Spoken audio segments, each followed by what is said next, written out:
Video کو like کر کے آگے شیئر ضرور کر دینا۔ جان رحمت کا عشق کا بیج کیسے بوگے، اس لیے اس دن پوچھا جائے گا، اس دن کے لیے تیاری کر لو، اس دن کے لیے تیاری کر لو۔ آخری بات اور دل کی بات، آج سے پہلے جو ہوا سو ہو گیا، اب کیا کر سکتے، جو ہونا تھا ہو گیا، یہی ہے نا۔ علاج کیا ہے؟ علاج یہ ہے کچھ بھی ہو گیا ہو توبہ کر لو، توبہ کر لو۔ اسی پہ اینڈ کر رہا ہوں، میں بھی آپ بھی۔ اور پھر ولی کا آستانہ ہے، ولیوں کے یہاں کی جانے والی توبہ پھر ہمیں نہیں دیکھا جاتا، ان کے صدقے بخشا جا۔ اور پھر ولی جہاں سید بھی ہو، اہل بیت بھی ہو، اور پھر زمین کے اندر بھی ہو، زمین کے اوپر بھی ہو، اتنے سارے علماء و نائب رسول ہوں، تو پھر توبہ قبول ہی ہوگی۔ توبہ کر لو۔ لیکن ایک بات پھر کہتا ہوں، جو ہر جگہ کہتا رہتا ہوں، آج بھی کہتا ہوں، توبہ نام کان کھینچنے کا نہیں، بہت مرتبہ کان کھینچے۔ توبہ نام گال پیٹنے کا نہیں، بہت مرتبہ گال پیٹے۔ توبہ نام استغفر اللہ صرف پڑھنے کا نہیں، بہت بار استغفر اللہ پڑھ لیے۔ توبہ نام ہے اس کا اللہ کی بارگاہ میں شرمندہ ہو جانا، گناہوں پہ نادم ہو جانا، شرما جانا، اور اپنے اللہ سے عہد کر لینا کہ اے اللہ اب میں گناہ کی طرف نہیں جاؤں گا۔ بس یہ عہد پھر مت توڑنا، اس کا نام توبہ ہے۔ اور بلکہ جب توبہ کے بعد گناہ کی یاد آئے، توجہ، توبہ کی شرطوں میں سے ایک شرط ہے، توبہ کے بعد اگر گناہ کی یاد آئے تو لذت نہیں ملنا چاہیے، افسوس ہونا چاہیے کہ میں نے کیا کیوں تھا۔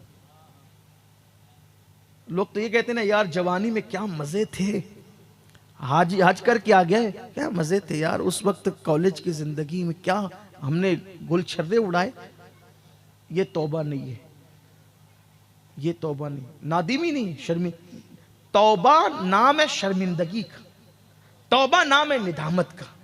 آپ بہت سنجیدگی سے سن رہے ہیں، اگر آپ اجازت دے تو ایک توبہ کا ذکر کر دو، اگر اجازت ہو تو توبہ کا ذکر کر دو۔ مجھے بہت پسند ہے یہ ذکر، بہت پسند ہے، اس لیے کہ اس گفتگو کے بعد میں نے دیکھا کہ کئی لوگوں نے توبہ کی اللہ کے کرم سے۔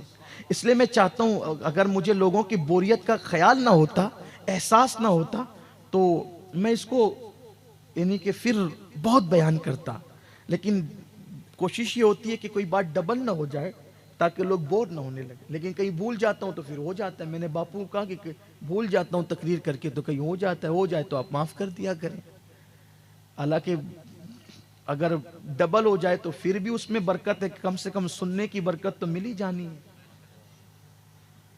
مجھے بہت پسند ہے اور بہت اس سے زندگیاں بدلی اللہ کے کرم سے۔ توبہ شرمندہ ہونے کا نام۔ پھر گناہ کتنے بھی بڑے ہو، کتنے بھی بڑے گناہ ہو، اگر شرمندگی مضبوط ہے، ندامت مضبوط ہے، دل کے اندر احساس گناہ ہے، تو پھر گناہ نہیں دیکھے جاتے، احساس دیکھا جاتا ہے، شرمندگی دیکھی جاتی ہے۔ دو ہی آنسو پھر پوری زندگی کے گناہ ختم کرنے کے لیے کافی ہوتے ہیں، پھر کتنا ہی بڑا ہو۔ اور میں سمجھتا ہوں کہ اب میں اتنے بڑے گناہ کا ذکر کرنے لگا ہوں کہ انشاءاللہ اس مجمع میں شاید ایسا کوئی بندہ نہیں ہوگا، اتنا بڑا گناہ۔ ایک شخص، ایک جوان اللہ کے نبی صلی اللہ علیہ وسلم کے دروازے پر بیٹھا، اپنے سر پہ خاک ڈال رہا تھا۔ میں بطور مفہوم پیش کروں گا اپنے الفاظ کے جامع میں۔ وہ خاک ڈال رہا تھا اپنے سر پہ خاک ڈال رہا تھا۔ فاروق اعظم حضور کی بارگاہ میں جا رہے تھے۔ اس نے کہا عمر میری سفارش کر دو حضور سے کہ حضور مجھے معاف کر دیں اور میرے لیے معافی کی دعا کر دیں۔ فاروق اعظم گئے، کہا سرکار ایک بندہ ہے جو دروازے میں پڑا سر پہ خاک ڈال رہا ہے، اور وہ کہتا ہے کہ حضور سے عرض کرو کہ حضور میرے لیے دعا کریں کہ میری معافی ہو جائے اور حضور بھی مجھے معاف کر دیں۔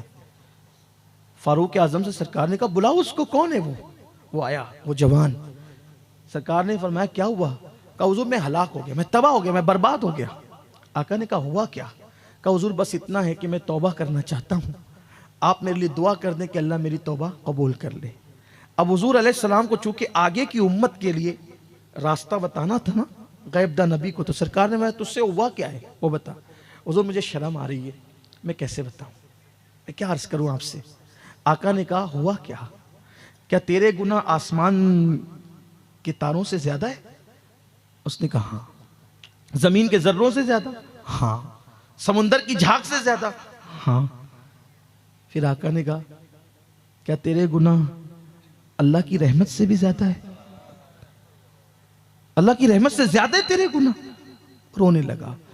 راستہ حضور ہی نے بتایا، لیکن آگے کے لیے ہمارے لیے بھی گویا کہ راہ بتا دی گئی۔ اللہ کی رحمت سے زیادہ؟ وہ کچھ نہیں جواب دیا، رونے لگا۔ وہ پوچھا کیا ہوا، بتا تو صحیح۔ اس نے عرض کیا آقا میں کفن چور ہوں، اور میں نے 999 لوگوں کے کفن چرائے تھے، اور 1000واں کفن جب میں چرانے کے لیے گیا تو میرے ساتھ ایک بڑا عجیب حادثہ ہو گیا۔ ایک تو کفن چرانا ہی بہت بڑا گناہ تھا، حالانکہ اب شاید کوئی کفن نہیں چراتا، کیونکہ کپڑوں کی بڑی افراط ہے۔ اب اس دور میں ہاتھ سے کپڑے بنے جاتے تھے تو لوگ کفن بھی چرا کے بیچ دیتے تھے، بکتے تھے چوری ہوئے کفن بھی۔ عجیب دور سے بھی لوگ گزرے ہیں۔ آج بہت کپڑا افراط ہے، بہت، کہ آج کل تو کپڑے سے زیادہ شاید کوئی چیز افراط ہو، بہت کپڑے سستے بھی ملتے ہیں۔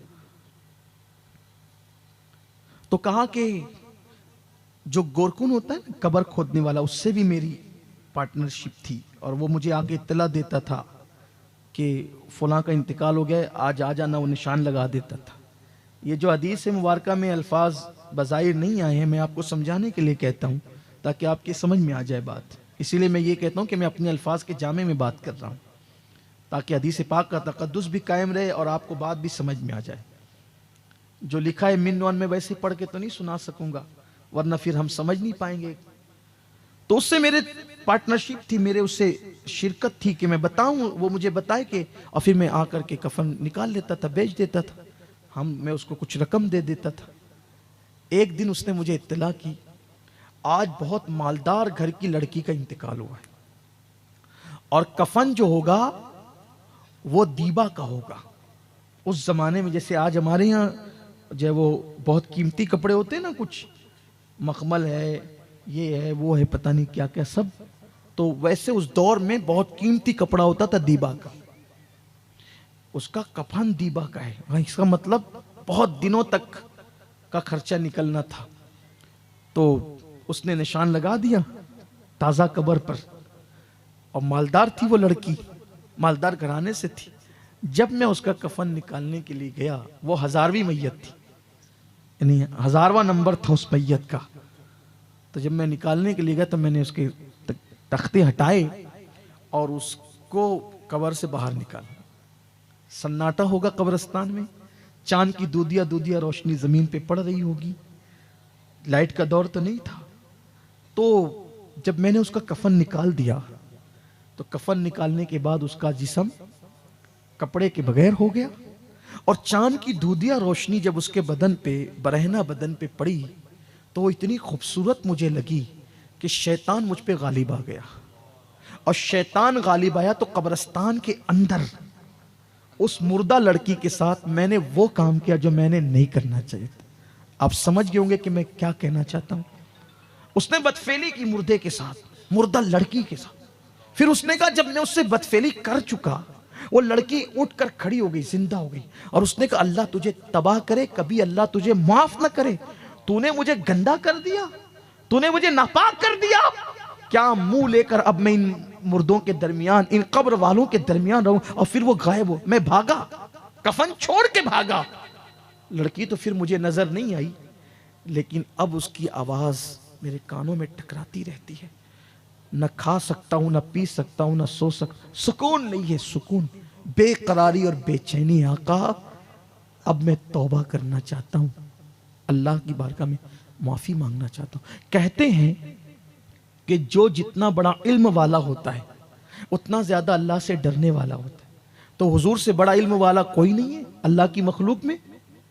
تو اس لیے حضور جتنا اللہ سے ڈرتے ہیں، اللہ کے محبوب ہو کر حضور جتنا اللہ سے ڈرتے ہیں، کوئی اتنا اللہ سے نہیں ڈرتا جتنا حضور ڈرتے ہیں۔ تو جیسے اس نے کہا نا کہ مردہ لڑکی کے ساتھ ایسا ہوا، تو حضور پر اللہ کا خوف طاری ہو گیا، غلبہ، خوف کا غلبہ۔ آقا نے ہوا جلدی سے یہاں سے دور ہٹ، نفرت سے نہیں کہا، جھڑکنے کے لیے نہیں، وہ جو اللہ کے خوف کا غلبہ تھا، جلدی سے تو یہاں سے دور ہٹ، مجھے ڈر لگ رہا ہے کہیں تیری وجہ سے آگ نہ برس پڑے، دور ہٹ جا یہاں سے۔ وہ نکلا وہاں سے اور جنگل میں گیا، اور جنگل میں جا کر خاک ڈالنے لگا، خوب روتا تھا، خاک ڈالتا تھا، اللہ معاف کر دے، معاف کر دے۔ اسی طرح کئی دن بیتے، مختلف روایات میں مختلف ایام کا ذکر آیا ہے۔ ایک دن وہ سر پہ خاک ڈال کے رو رہا تھا، اس کو اچانک حضور کا یہ جملہ یاد آ گیا، تیرا گناہ بڑا ہے یا اللہ کی رحمت؟ روتے ہوئے جب اس کو یاد آیا تو اس نے کہا، اے اللہ، میں نے کتنا ہی بڑا گناہ کیا، لیکن میرا گناہ تیری رحمت سے بڑا تو نہیں ہے نا؟ اگر میرا گناہ تیری رحمت سے بڑا نہیں ہے تو مجھے معاف کر دے، اور اگر تیری رحمت سے بڑا میرا گناہ ہے تو پھر ایسا عذاب دے کہ وہ عذاب تو نے کسی کو نہیں دینا، نہ کسی کو دیا ہے، وہ عذاب دے دے مجھے اگر تیری رحمت سے بڑا ہے، اور اگر تیری رحمت سے بڑا نہیں ہے اور ہرگز نہیں ہے تو پھر مجھے معاف کر دے، اور اگر تو نے مجھے معاف کر دیا تو تیرے محبوب کو بتا دے کہ تو نے مجھے معاف کر دیا۔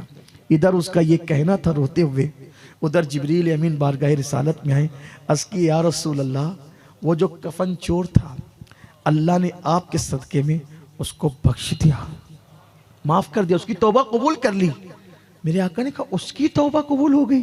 کہا حضور صرف اس کی نہیں ہوئی، بلکہ اللہ نے آپ کی امت کے لیے خصوصی تحفہ اور عطا کیا ہے، اگر اس سے بڑا بھی کوئی گنہگار ہوگا اور وہ اللہ کی بارگاہ میں سچی توبہ کرے گا تو اللہ تعالیٰ اس بندے کے ساتھ بھی وعدہ کرتا ہے کہ اللہ اس کو بھی بخش دے گا۔ اس مجمع میں کوئی ہوگا لیکن شاید اتنا بڑا گناہ کسی نے نہیں کیا ہے۔ آؤ میرے بھائیوں، آپ اپنے اللہ کو منا لیں، اپنے اللہ کو راضی کر لیں، سچی توبہ کر لیں، اپنے اللہ سے عہد کریں کہ اللہ آج کے بعد اب میں گناہ نہیں کروں گا، گناہ کے قریب نہیں جاؤں گا۔ اگر ایسا ہو گیا میں سمجھوں گا کہ میرا آنا بھی کامیاب، آپ کا بھی آنا کامیاب۔ اللہ ہم سب کو معاف کرے، ہم سب کی مغفرت فرمائے اور ہمیں آخرت کی تیاری کی توفیق عطا فرمائے۔ گفتگو کے درمیان کوئی غلطی ہو تو اللہ معاف کرے۔ استغفر اللہ ربی من کل ذنب واتوب الیہ وما علینا الا البلاغ۔ السلام علیکم ورحمۃ اللہ۔